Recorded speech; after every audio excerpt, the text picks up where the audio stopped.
Here's the epic 55-year journey from one man's memoir to monumental miniseries.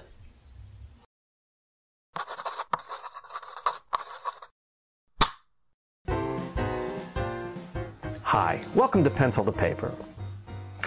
All kinds of stuff ends up in journals. Thoughts, feelings, experiences. Simple notes and observations can lead to long-lasting, far-reaching creativity. David Webster kept a journal. Never heard of Webster or his journal? If you're familiar with the book or miniseries Band of Brothers, then you have heard of him. David Kenyon Webster. He went to Harvard University in 1940. Wanted to be a writer. In fact, he ended up writing for the Wall Street Journal, the LA Daily News, and had some articles published in the Saturday Evening Post. So, yeah, he became a successful writer for a time. But before he found his success, he went to war in 1943, volunteering for the airborne. Webster went to the 506th Parachute Infantry Regiment.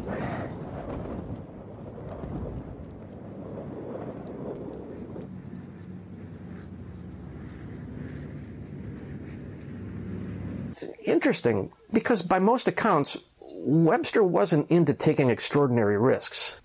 This bugged his buddies. Yeah, jumping from an airplane is a heck of a risk anytime, and especially when other guys are shooting at you.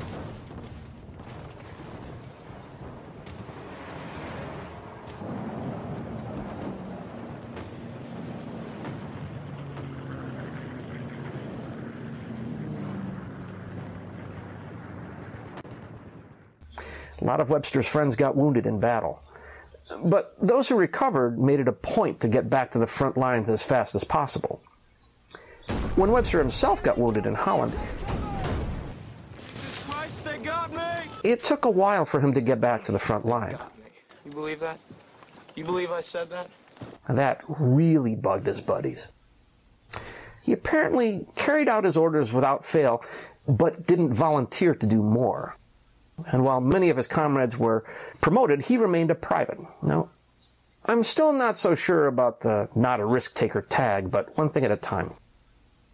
During his time fighting in Europe, Webster wrote home to his family a lot. He also kept a journal. Both the letters and his journal were packed with detailed observations of what was taking place around him. He wrote about the places he found himself in, the conditions, and especially the impact of the war on the men in his unit, how they reacted, how they functioned and lived in the midst of difficulty, chaos, and confusion.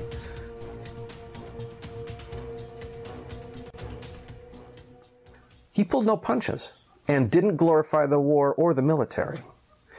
He wrote a couple of war experience articles in the 1950s for the Saturday Evening Post and Saga magazine. But his journal didn't see the light of publishing until LSU Press picked it up in 1994.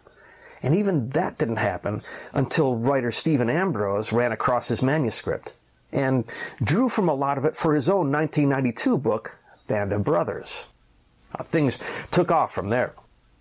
The miniseries, like Ambrose's book, relied on Webster's first-hand account to flesh out the characters, to give them the range of emotions and behaviors that bring them to real life.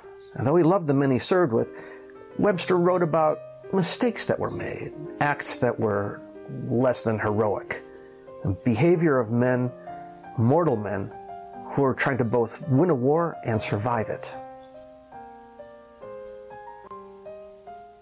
Okay, so back to the no risk-taking thing. First, as much as he hated Army life, Webster could have been sent home after his wounding in Holland. The miniseries suggested he took his time getting back to the fighting. Well, actually, he requested that he not be sent home, but to his unit instead.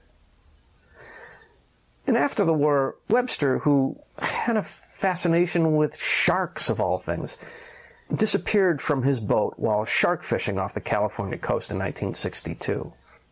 He may not have had a long life and career as a writer, but David Webster left behind a work that honored his comrades and turned into an epic entertainment enjoyed by millions of viewers.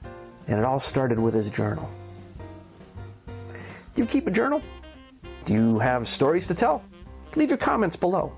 And don't forget to like, share, and subscribe. Join us again when we get into why the series Band of Brothers offended some people, and we take a deeper look into offensive creativity. Thanks so much for watching. We'll see you next time.